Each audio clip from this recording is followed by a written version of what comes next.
Weh, monyet ni kena sunburn ke?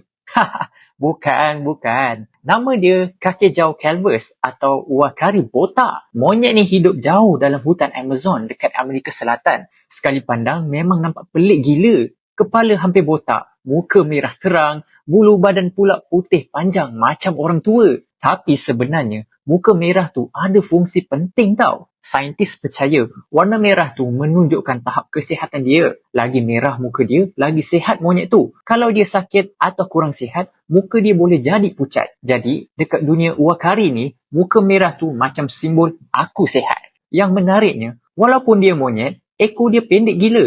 Tak macam monyet lain yang guna ekor panjang untuk bergayut. Tapi jangan underestimate dia. Uakari ni sangat lincah melompat dari pokok ke pokok. Dia juga ada rahang yang sangat kuat. Makanan favorit dia ialah buah dan biji keras dalam hutan Amazon. Ada biji yang haiwan lain tak boleh pecahkan. Tapi uakari boleh kunyah macam kacang biasa. Satu lagi fakta menarik. Muka dan kepala dia yang botak tu sebenarnya membantu dia dalam hutan lembap Amazon sebab kawasan sana panas dan sangat lembap. Jadi kurang bulu dekat muka bantu kurangkan masalah jangkitan pada kulit dan bulu. Nak dengar lagi kisah haiwan yang unik? Jangan lupa follow kami.